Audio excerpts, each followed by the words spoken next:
The stain on my thumb looked harmless at first, just a faint smudge of black ink along the curve of the nail bed.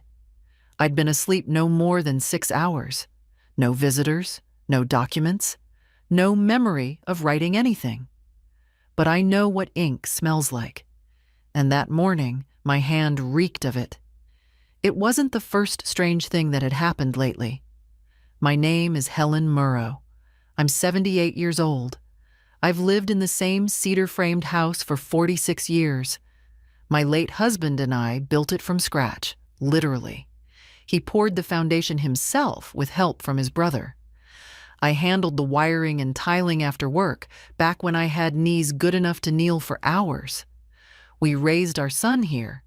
We buried my husband 10 years ago. I've kept this place standing on my own since then. And now something's off. It started small. A drawer not quite shut. A teacup placed in the wrong cabinet. My bedside clock blinking as if the power had gone out while I was asleep.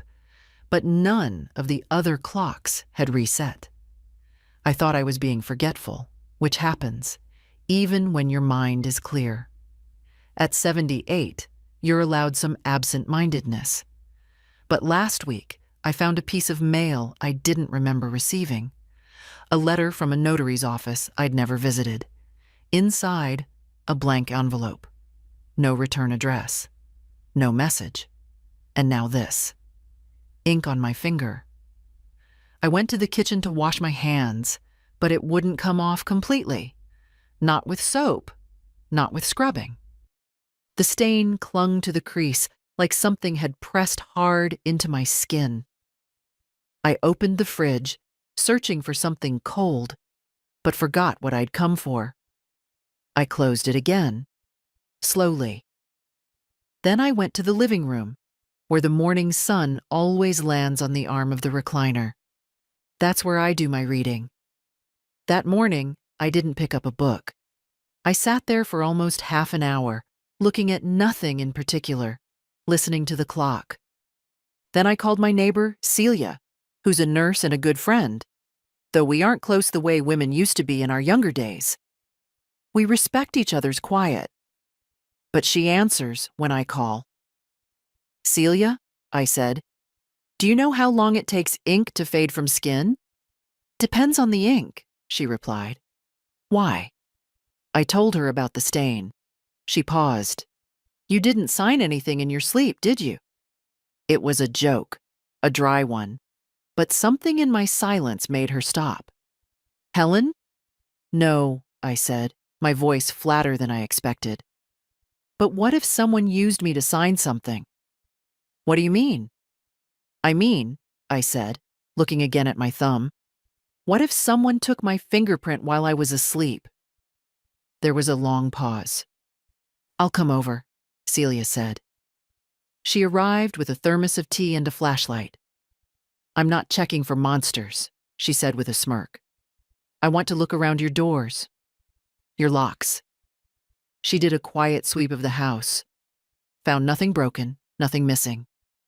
But she stopped at the back window and frowned. What? Do you always keep it unlocked? I don't, I said. And that latch is on the inside. She didn't say anything more, but I saw the look in her eyes, doubt or worry. That night, I locked every door twice, pulled the curtains tight, took my cup of tea and stared at my thumb until it faded to a faint gray line. And when I went to sleep, I did so wearing gloves, not for warmth, but to see in the morning if they'd be gone. They weren't. But 3 days later, I received a letter from the county recorder's office.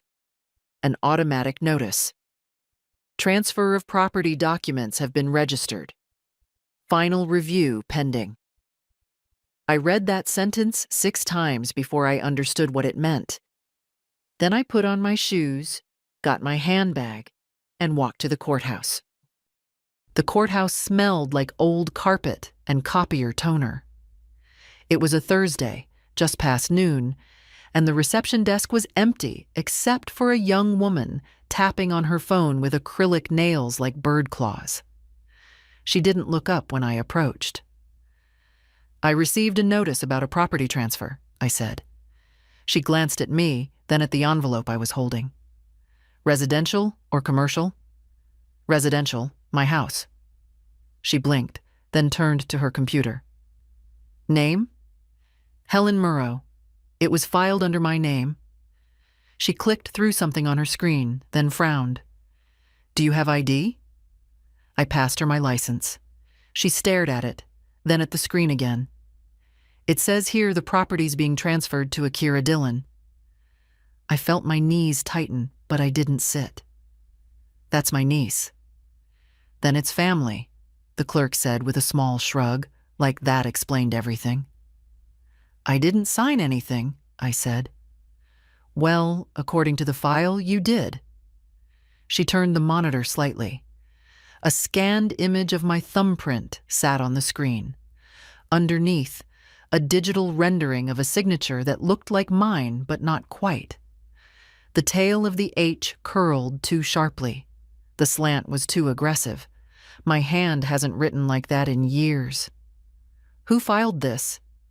"Ms. Dillon. She submitted notarized documents. It's still in the review phase, so technically nothing's final until next week, but it's already in the queue." I nodded once, then asked for a copy of everything. Paid $5. Walked out holding a manila envelope that felt heavier than any book I'd ever carried. The breeze outside smelled of hot concrete and diesel. I walked to the bench near the bus stop and sat. Inside the envelope, a complete transfer packet. "Gift of property," it said, "signed voluntarily." The notary's name wasn't one I recognized. The witness signature was even more troubling. Thomas Verne, my neighbor, 2 houses down. I sat with that for a long time, watching cars pass, wondering how much they paid him, or if they fooled him too. Back home, I laid everything out on the kitchen table. The transfer forms, the supposed notarization, the witness page, my thumbprint in black ink, the faint curve of a signature that might pass for mine to someone who didn't know the difference. I'd made tea, forgot to drink it. It cooled beside me while I stared at the papers. It wasn't just betrayal. It was violation. My hand, my name, my home, taken while I slept. That night, I didn't sleep. I stayed up in the recliner, lights on, a small flashlight in my pocket, and the front door chain latched from the inside.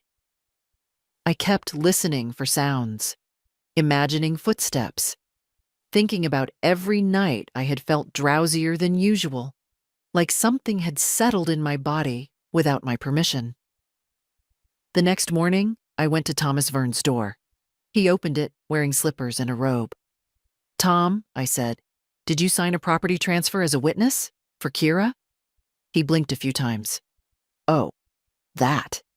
That?" I repeated. "Well, yes," he said. "She said you asked her to handle some things, said you weren't feeling up to the trip. I figured, well, I didn't think much of it.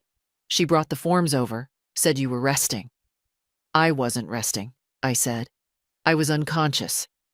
His eyes widened, and the color drained from his cheeks. "I never signed anything, Tom. I never asked her to manage anything." He opened his mouth, then closed it. "I need you to say that, to the authorities, that you never saw me sign. That she just brought you the papers." Yes," he stammered. "Yes, of course. I didn't realize. Helen, I swear." I nodded once, turned, and left. Later that afternoon, I called the notary whose name appeared on the form. The number went straight to voicemail. I tried again. Same thing. When I finally checked the state's notary directory, I found the listing, but the address was in another city. The woman had apparently been traveling for family reasons the week in question. I called Celia. "I'm going to the sheriff's office," I said. "I need someone with me." "Say no more," she replied. "I'll pick you up in 10. Sheriff Travis Carter had the sort of face that made you want to believe in fairness. Square jaw, soft voice, eyes that lingered long enough to show he was listening. He offered me a seat in his office and waited until Celia and I settled before he said a word. "Ms. Murrow," he said, "I read your initial report. You believe your niece used your fingerprint to authorize a transfer of your house while you were asleep." "I don't believe it," I said. "I know it." He glanced at Celia, then back to me. "Have you spoken to her directly?" "No," I said. "I haven't spoken to Kira in over a week. Last time she was here, she brought dinner. I felt groggy afterward, fell asleep in the chair.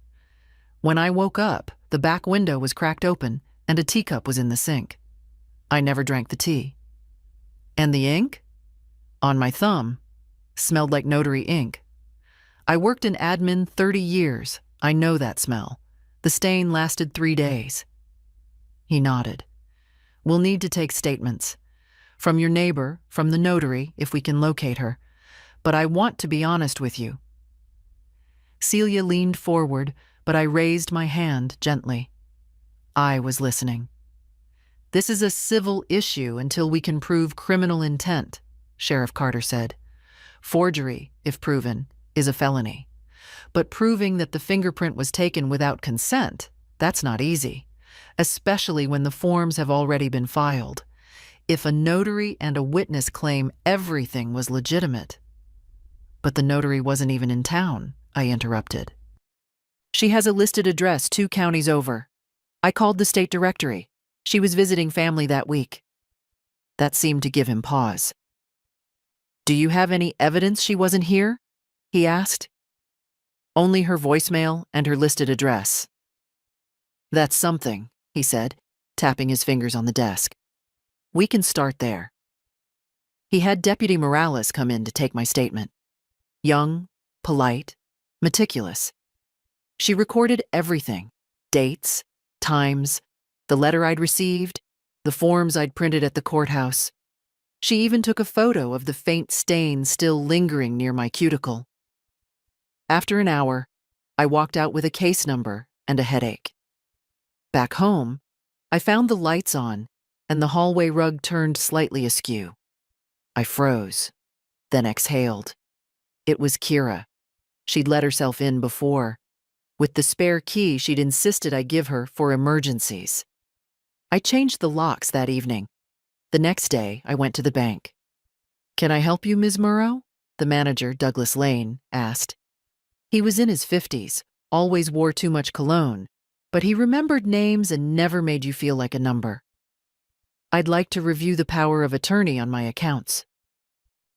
He looked up from his screen. "Has something happened?" "I need to see who has access." He pulled it up, hesitated.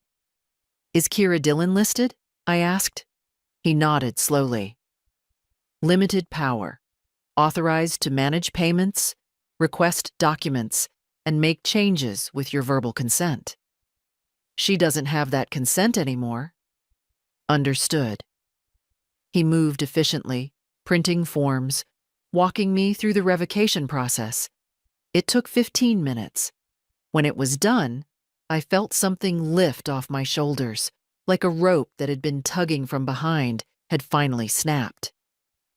I walked out into the sunlight and bought myself a lemon tart from the bakery on Hollow Street. Sat on the bench outside and ate it slowly, watching people pass. It felt like reclaiming something, even if it was just the taste of citrus and sugar. That evening, Kira called. I let it ring once, twice. Then I answered. "Hi, Aunt Helen," she said sweetly. "I've been trying to reach you. Everything okay?" "I changed the locks," I said. "You won't be coming in unannounced anymore." There was a pause, then a little laugh.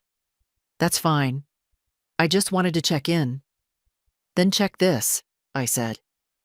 "I spoke to the sheriff, the bank, the recorder's office. I know everything." She was silent. "Do you think I don't remember how you hovered around me after dinners?" How I'd wake up groggy after the tea you brought? You think 78 means I'm blind? I don't know what you think you know. I know you forged a transfer with my fingerprint. I know you filed it while I was unconscious. And I know your so-called witness never saw me sign a thing. Her tone shifted. Listen, I don't know what's gotten into you, she snapped. But maybe it's time to talk about options. Maybe you shouldn't be alone in that house anymore. And there it was. The shift from sweet to threatening. From checking in to taking over. Kira, I said, the next time you call me, it better be through a lawyer. And I hung up.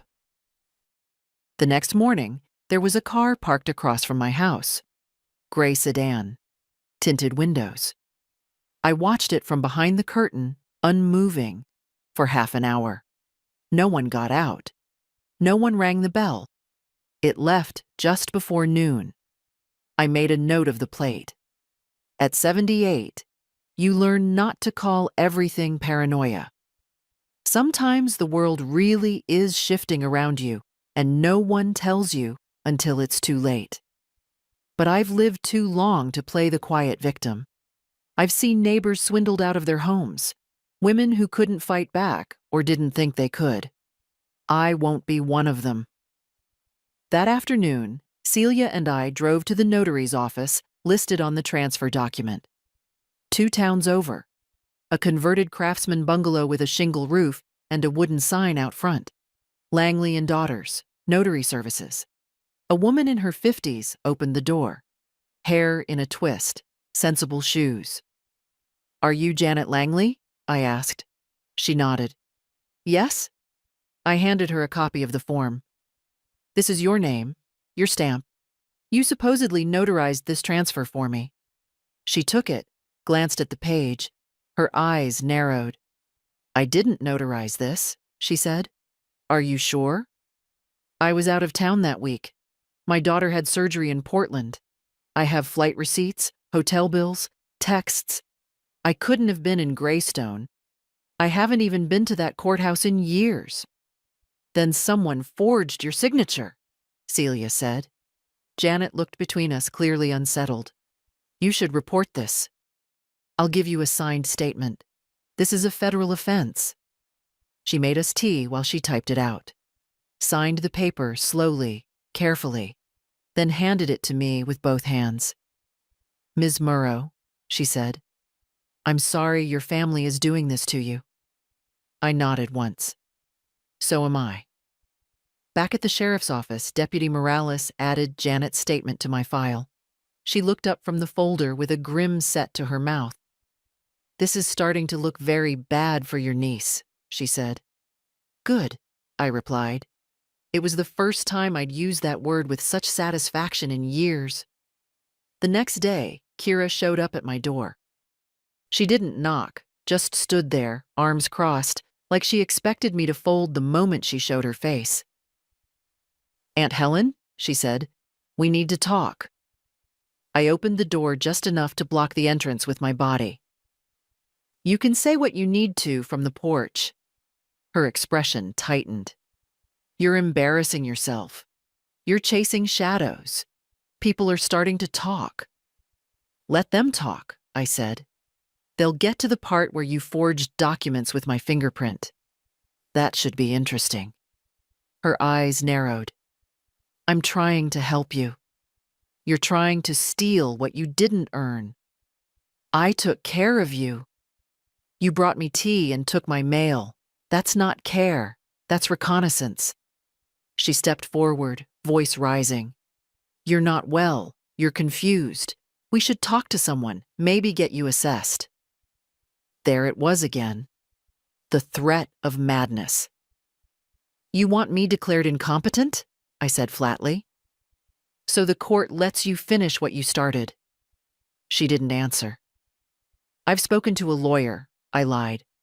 I hadn't. Not yet. He thinks this qualifies as attempted fraud, identity theft, and elder abuse. You'll be lucky if the only thing you lose is the house you never had. Kira's face paled. I've documented everything, I added. Every call, every letter, every night I woke up feeling drugged after your visits. For a second, she looked like a child caught stealing. Then the mask snapped back in place. "You're making a mistake," she said. "No," I replied. "You did. And now you're going to find out what it feels like to be shut out." I closed the door. This time, I locked it from the inside. Then I went to the kitchen, sat at the table, and opened the phone book. I wasn't bluffing anymore. It was time to call a lawyer. His name was Daniel Shore. 63 years old, clean-shaven, clear-eyed, and with the kind of quiet patience I hadn't seen in a man since my husband died. His office was on the second floor of a squat brick building above a closed-down travel agency. When I told him my story, he didn't interrupt. He just listened, pen still in hand, not scribbling a single note until I was done. When I finished, he leaned back in his chair and let out a slow breath. "Well," he said, "they picked the wrong woman." That made me smile, though it barely touched the fatigue behind my eyes. "I've got sworn statements," I said. "From the notary. From the neighbor she used as a false witness." "And you've revoked the power of attorney?" "Yes. Locked her out of the bank, too." "Good. That gives us something to work with. Now, we'll file an injunction to freeze the property transfer process. Since it's still in review, we may be able to stop it before it goes through." "And if it already has?" "Then we fight it," he said calmly. "Forgery, coercion, elder abuse. Civil suit and criminal complaint side by side. I've seen it before, but rarely this well documented." He made copies of everything. He had me sign 2 affidavits. Then he turned the file toward me. "We're going to request a full freeze on your title. Nobody touches the house until this is resolved. That includes Kira." "Good," I said. "Let her find somewhere else to squat." He didn't ask me why Kira had done it. He didn't ask if I'd ever forgiven her mother, or why I'd kept her in my life all these years. He didn't need to. "Do you want to press charges?" he asked. I looked out the window. The trees were turning already, rust-colored leaves dancing across the glass like something too tired to hold on. "Yes," I said. "I want her to feel the weight of what she's done. Then we'll proceed." Back home, I found a note shoved under my door. Folded twice, no envelope. "You're ruining everything. Stop before it gets worse." No signature. But I recognized the handwriting. Kira always looped her Y's too tight. She was sloppy when she was afraid. I took a photo of the note and sent it to Daniel. Then I taped the paper into a plastic folder, marked the date and time. I kept it next to my old photo albums. That night, Celia stayed over. I didn't ask. She just showed up with a casserole and an overnight bag and said, "Move over. I'm taking the recliner." I let her. We didn't talk much, just watched an old black and white movie on low volume and listened to the autumn wind rake against the windows. At one point, she said, "Do you think she planned this for months?" I didn't answer right away. "Yes," I said eventually. "I think she thought I wouldn't notice or wouldn't fight. She's going to regret that. I know." The next morning, the sheriff called. "We've reviewed the statement from the notary. Our office is opening a criminal investigation," he said. "We'll be interviewing your niece this week." I thanked him, then sat back in the kitchen chair and looked at the familiar shape of the cabinets, the worn edges of the counter where years of chopping had left faint scars. I thought about all the women I'd known over the years who never stood up, who let people take and called it love. Not me. Not anymore. They served Kira the summons on a Tuesday. I didn't hear it from her, of course. I heard it from Celia, who heard it from Deputy Morales' sister, who worked the desk at the courthouse. Small towns have their downsides, but information moves quickly when it wants to. Celia called while I was trimming the dead heads off my rose bushes. They handed it to her in the parking lot, she said. Right in front of the pharmacy. You should have seen her face. I didn't ask what it looked like. I could imagine it perfectly. Tight mouth, eyes wide, a twitch at the corner of her lip, like she was deciding whether to cry or scream. I went inside and put the shears away. Then I sat at the table and opened the envelope Daniel had sent the day before. Inside, copies of the injunction order, confirmation that the transfer of property had been legally halted, and a printed summary of our pending case. Kira Dillon is being investigated for attempted fraud, forgery, and elder abuse. The words looked sterile on the page. Professional. Legal. But behind them, I felt something else rise in me. Not satisfaction exactly, not yet. Just the beginning of justice stretching its limbs after a long nap. Later that day, I got another call.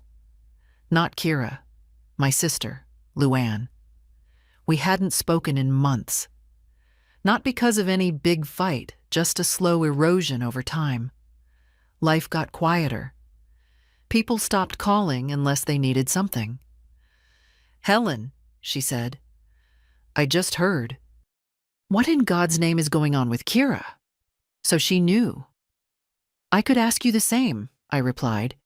She said you were confused, that you were lashing out. I'm neither. Silence stretched between us. She didn't tell me about the house, Luann said quietly. Not a word. That's because she knew what she was doing was wrong. I raised her better than that. I'm sure you thought you did. She didn't defend Kira again. She didn't apologize either. Just sat in that uneasy space between the two. Let me know if you need anything, she finally said. I needed someone to notice, I said. That's past now. When we hung up, I didn't feel angry, just emptied of hope where family was concerned. That evening, I found Kira parked outside again. This time, she didn't hide it. She got out of her car as I approached the gate, dressed too neatly, as if she thought presentation could still save her. You don't have to go through with this, she said. We can fix it. Settle. Quietly. I told you, I said. You'll speak to me through a lawyer. Aunt Helen, this is going to destroy my career, my future. And you tried to destroy my home, I said. Funny how those things balance. You're being vindictive. No, I'm being precise. She opened her mouth, then closed it. Her eyes flicked toward the porch, as if part of her still expected to be let in. As if years of my kindness could be weaponized one last time. I turned my back to her and walked away. The next morning, I received a letter from Daniel. Her lawyer had reached out. They were offering a deal. If I dropped the criminal complaint, Kira would relinquish all claims to the house. No contest, no appeal. I stared at the letter a long time. Then I picked up the phone and called Daniel. I'm not dropping anything, I said. And for the first time in weeks, I heard him smile. By the end of the week, my mailbox was full. Not with threats or offers, but with letters from people I hadn't heard from in years. Doris from church, Melinda, who used to run the garden club, even old Mr. Reed, who once called my hedge an affront to symmetry. They all wrote versions of the same thing. I heard what she did. I'm so sorry. I hope you're okay. And in every one of them, I saw something else. Quiet fear. Not fear for me, but fear that something similar might happen to them. That one day they'd wake up with ink on their skin and no roof over their head. I answered every letter. Handwritten replies, folded carefully, sealed with my old set of floral stamps. Not because I owed anyone anything, but because there's power in reminding people that silence isn't the only option. At Daniel's office, things moved faster than expected. "She's not contesting the freeze," he told me, "which means she knows her case won't hold." "She still thinks I'll fold," I said. "She's about to find out what you're made of." We prepared for the preliminary hearing, a small courtroom, just the basics, no jury, no cameras, just facts. Kira wouldn't even be required to speak, but I would, and I planned to. I rehearsed my statement for days, in the kitchen, in the hallway mirror, out loud to no one. I rewrote it until it sounded less like a wound and more like a verdict. The night before the hearing, I took out an old box from my closet. Inside, the deed to the house, dated 1981. My husband's signature still crisp beside mine. A faded Polaroid of us standing on the porch, tools in hand. Me with frizzy hair and paint on my overalls. Him grinning like he'd built the world. I put the photo in my purse. I wanted it with me in court. Morning came gray and damp, like the sky had forgotten how to shine. Celia drove me in silence. She didn't try to coach me or comfort me. She knew better. Daniel met us on the courthouse steps. "You ready?" I nodded. The courtroom was small, as expected. A few observers, a stenographer, a judge with thick glasses and a voice like gravel. Kira sat at the other table, eyes cast downward. Her lawyer leaned in occasionally to whisper something, but she didn't respond. When it was my turn to speak, I stood without help. "My name is Helen Murrow," I began. "I'm 78 years old. I've lived in the same house for over 4 decades. I built it with my husband. I raised a son there. I buried my husband there. And I intended to die in that house someday. But not like this.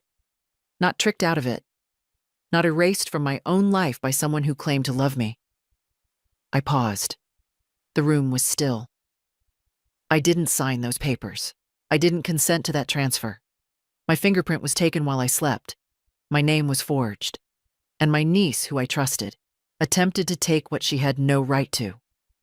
Another pause. "I may be old, but I am not gone. I am not stupid. I am not helpless.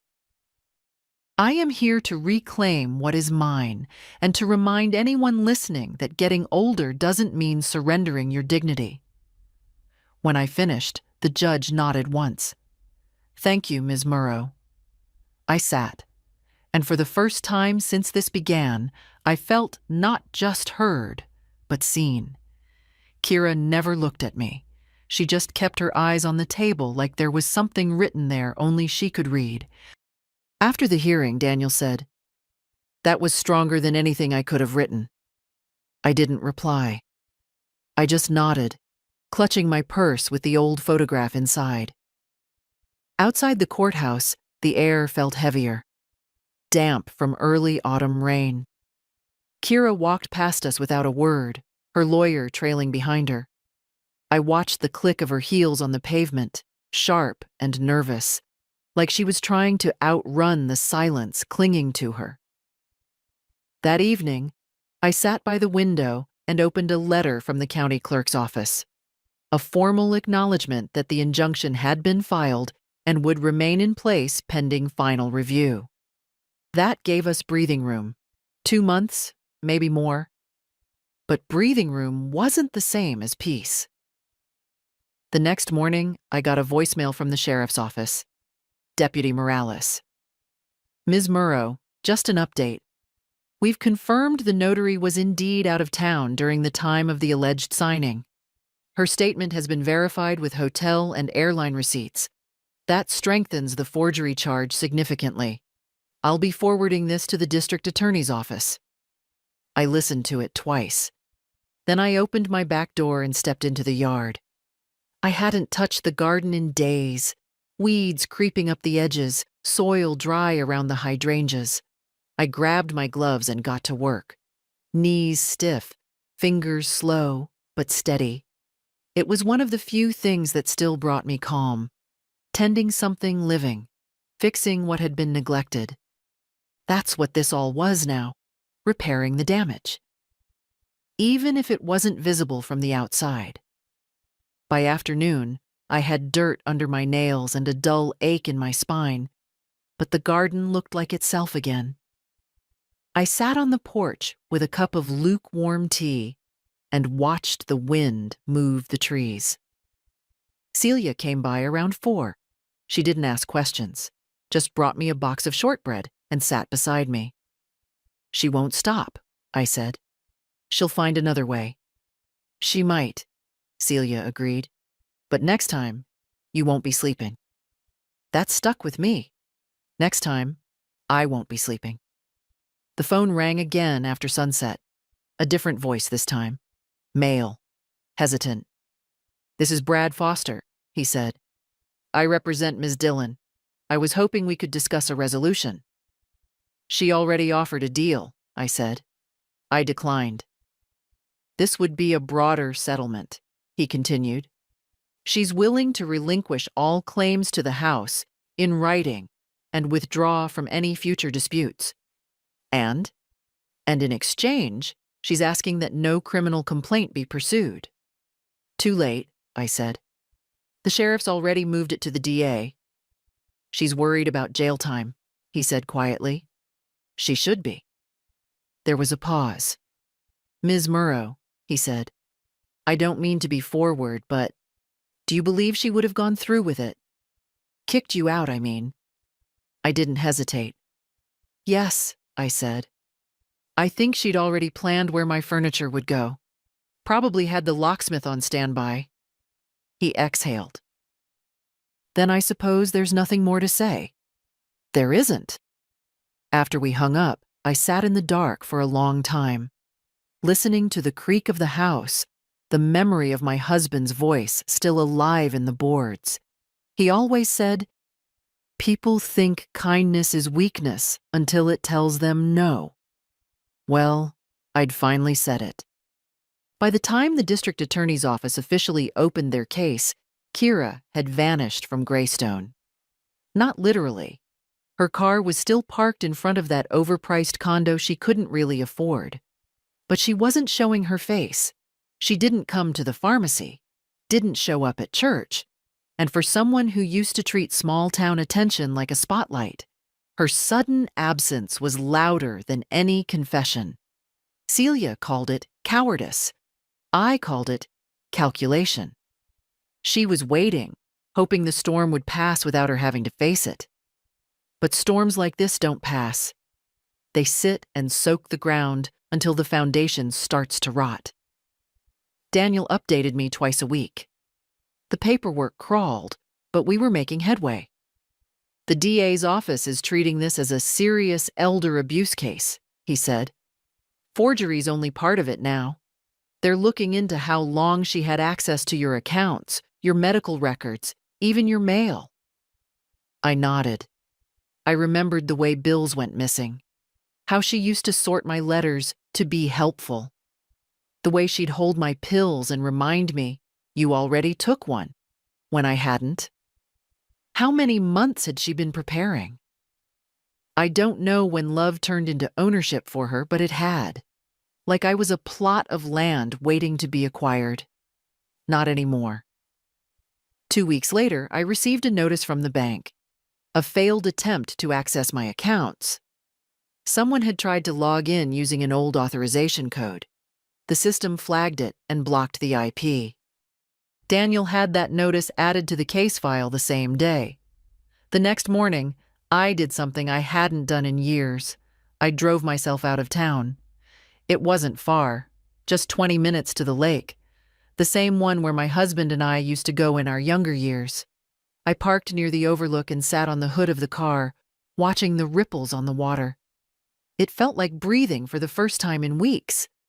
When I got home, there was another letter on the porch. No envelope this time, just folded paper, heavy with accusation. "Do you feel proud? Destroying your own blood? You always were cold." This time, it wasn't even signed. Just left there like a threat, too scared to show its face. I slid it into a clear sleeve and added it to the folder. Let the court see it all. The next few days passed in a blur of legal calls, quiet meals, and long evenings with Celia. We didn't always talk about the case. Sometimes we just sat on the porch with tea, saying nothing. That kind of silence is rare. The kind that says, "I'm still here. You're not alone." On Friday morning, Daniel called again. "She's been formally charged," he said. "Forgery, attempted fraud, and financial exploitation of a vulnerable adult." I didn't react right away. Just stood in the kitchen, letting the words settle. "They'll issue a court summons first," he added. "But if she ignores it, there'll be a warrant." "She won't ignore it," I said. "She wants to play victim too badly." Daniel hesitated.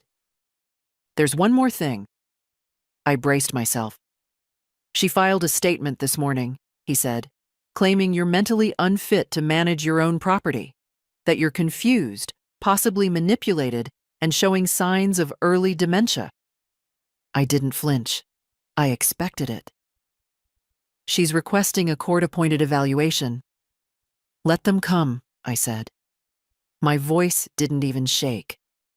The evaluator's name was Dr. Naomi Brenner, early 40s, sharp-eyed but not unkind. She came alone, carrying a soft leather briefcase and a small voice recorder she placed on the kitchen table without ceremony. "This is standard procedure," she said.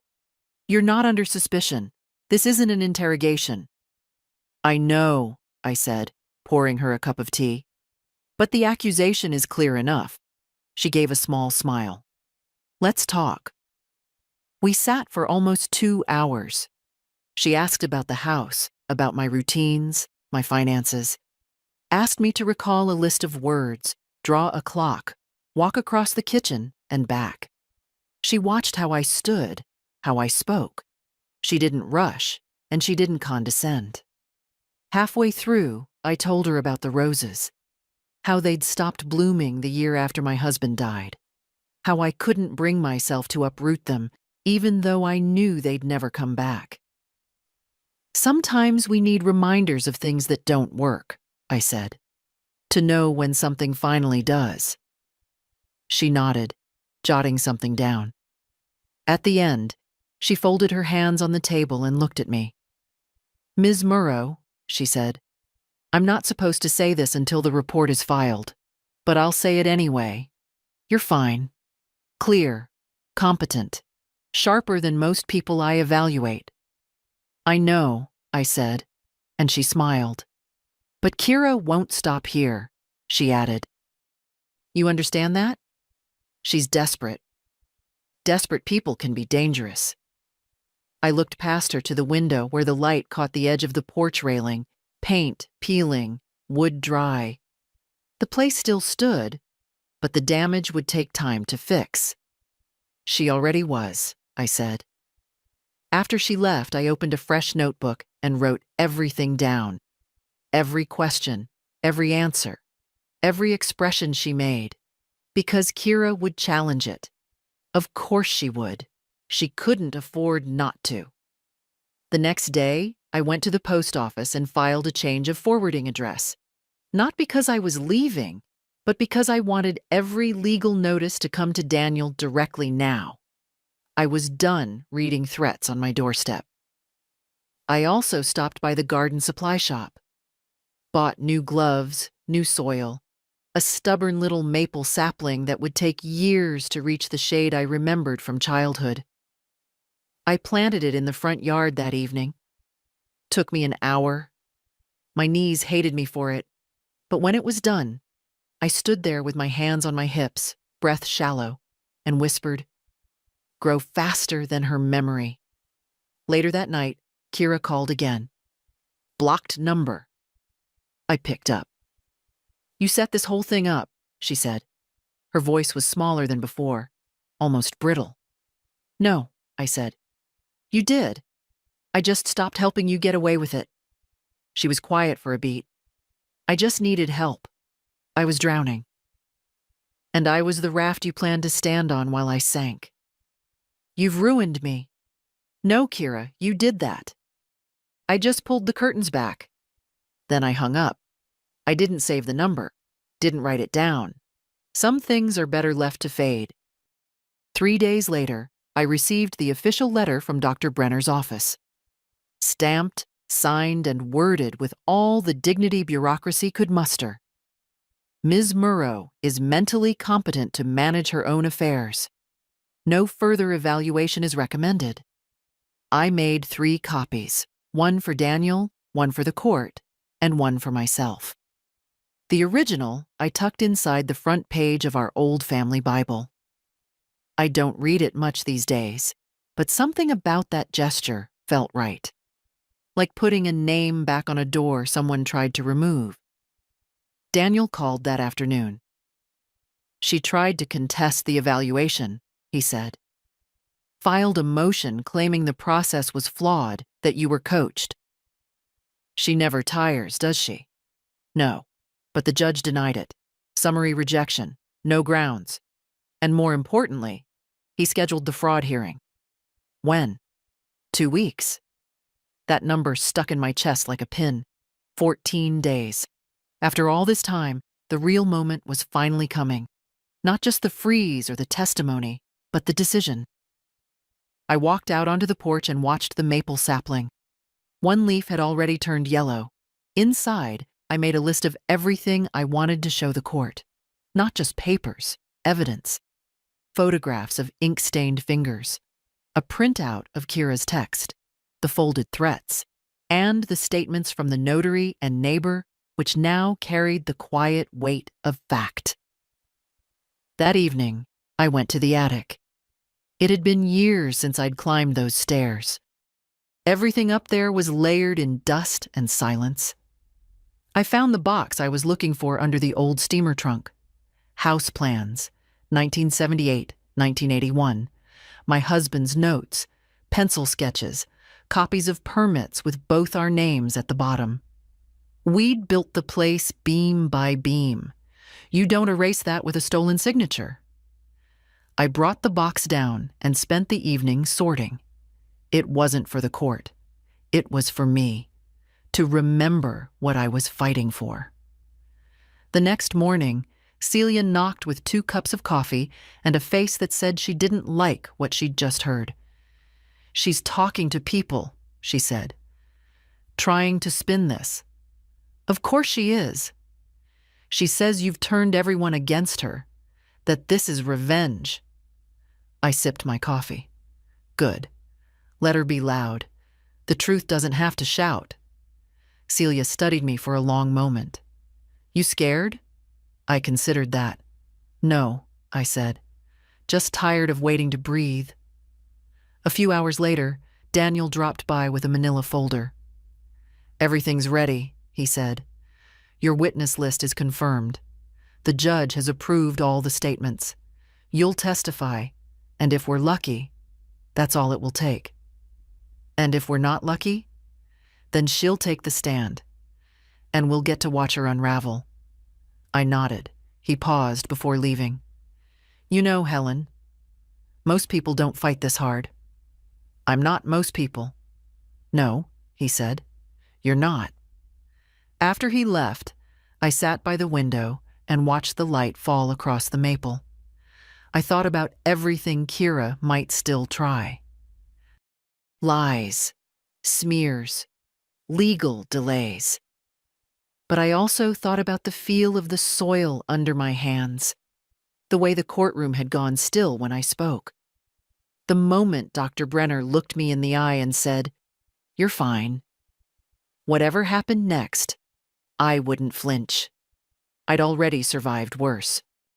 The courthouse was colder than I remembered. Maybe it was the marble, or maybe it was just me, thin-blooded after a lifetime of enduring. I wore the dark green dress I'd kept for serious occasions and a wool coat that still smelled faintly of lavender from the sachets I'd tucked inside every drawer for decades. Celia sat beside me in the front row.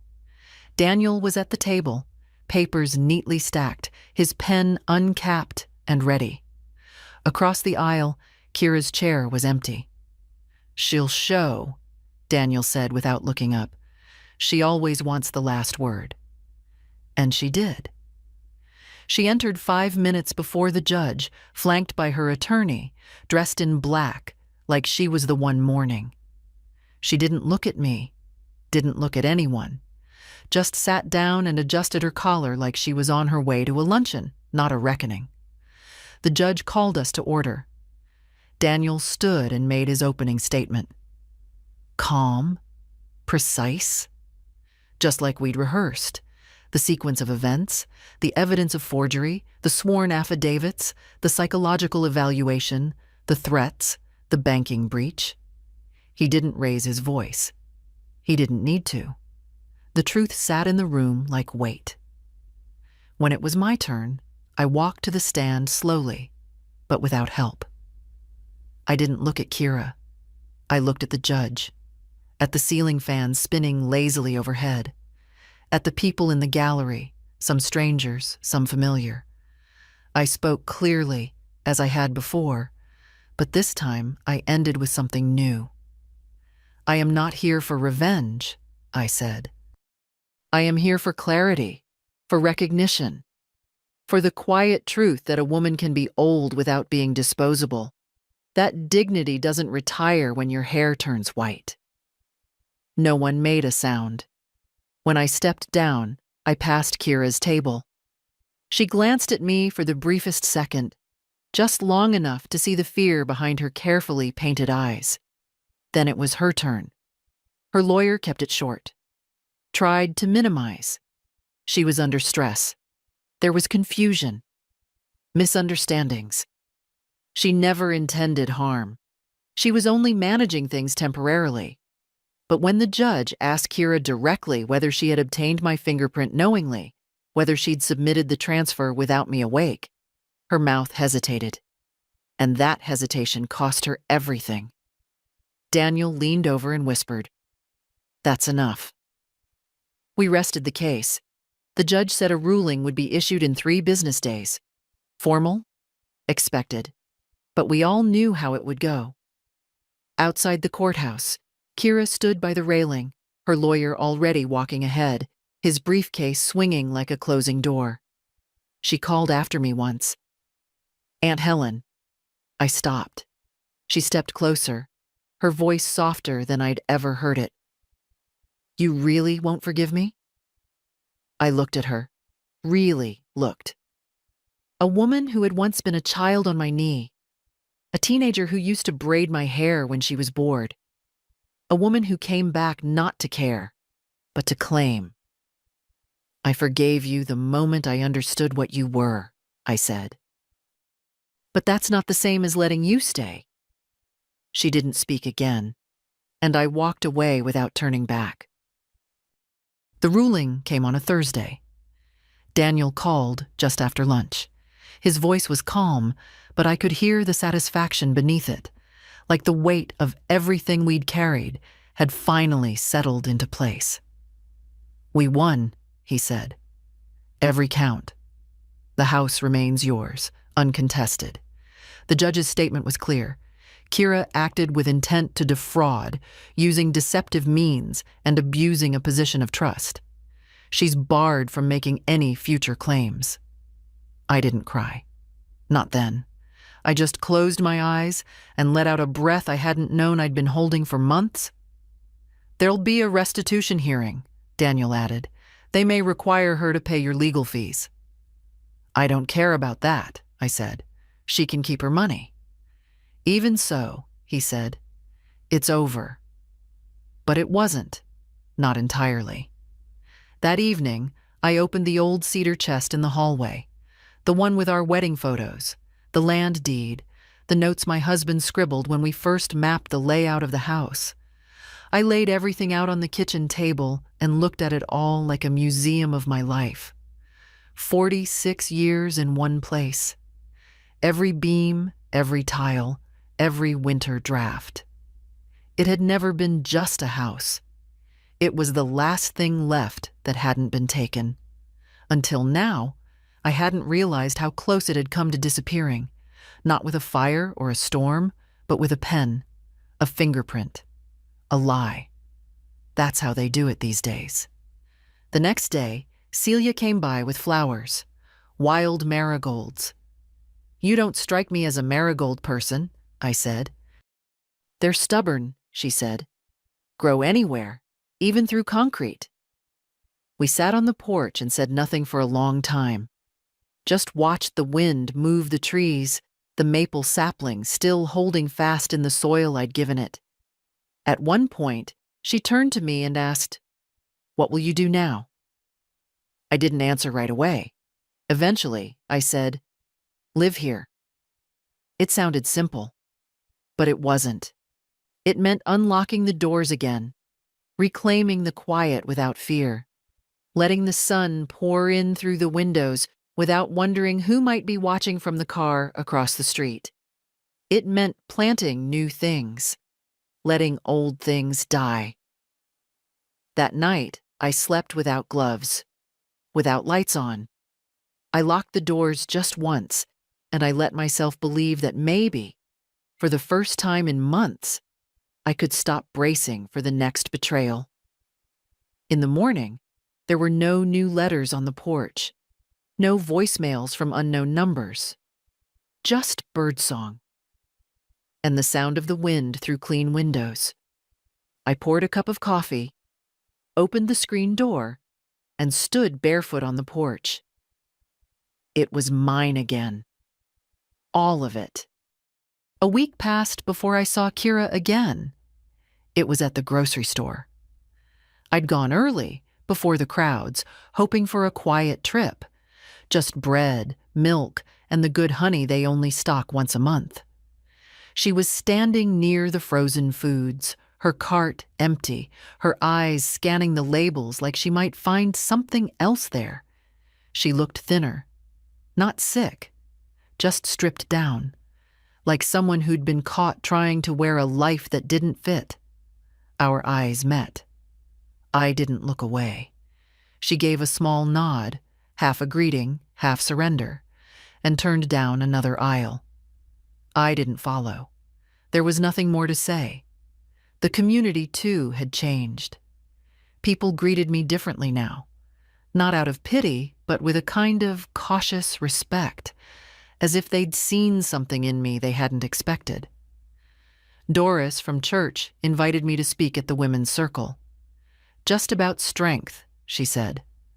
About what it means to hold your own. I declined. Not because I didn't want to help, but because I wasn't ready to become a story for others yet. This was still mine, still too close. Daniel stopped by the house with final papers, court-certified documents stating the full reversal, the official dismissal of Kira's petition, the dismissal of all her claims. "You could file a civil suit for damages," he said. "You'd win." "I already did," I replied. And I did. He didn't argue. Before he left, I asked him about something I'd been thinking about for weeks. If I wanted to donate the house someday, I said, to make it into something useful, not just after I'm gone, but while I'm still here, how would I do that? He paused.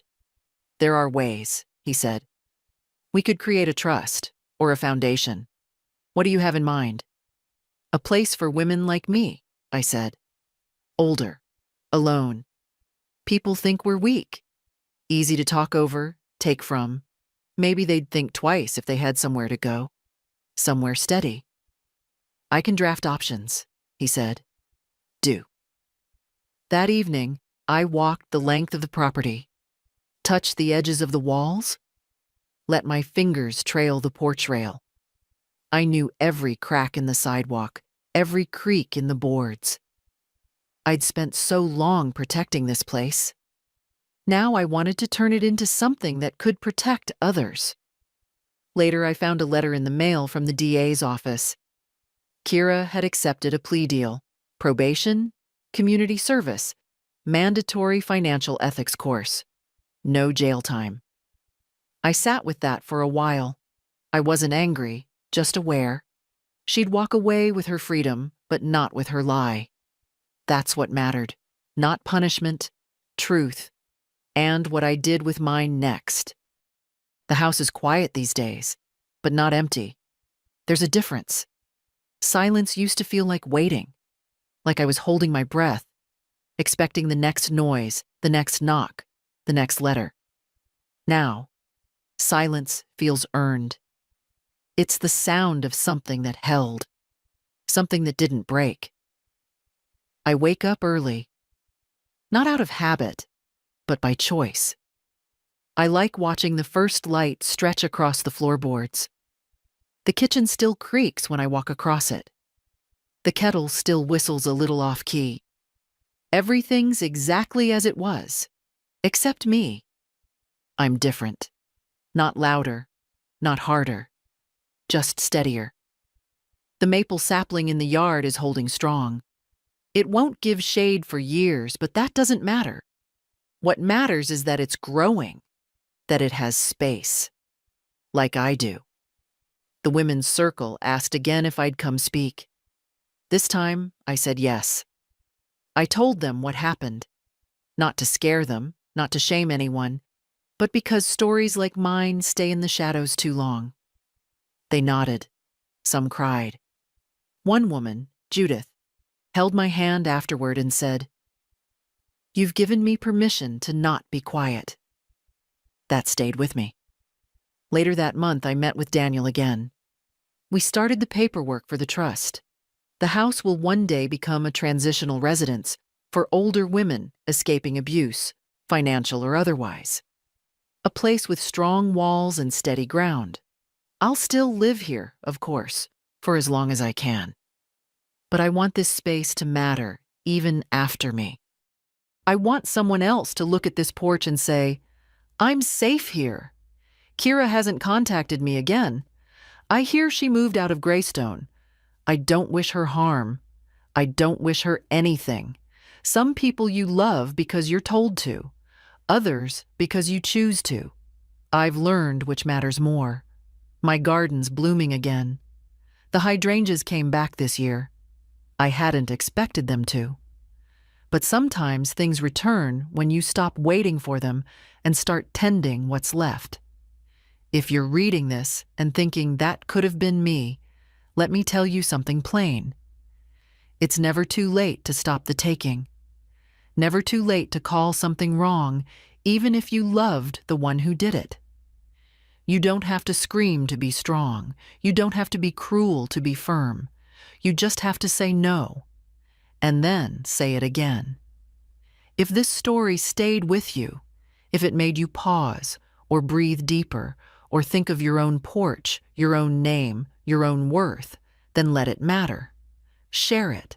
Speak it. And if you're a woman who's been made small in her own house, remember, it's still yours. It's still yours.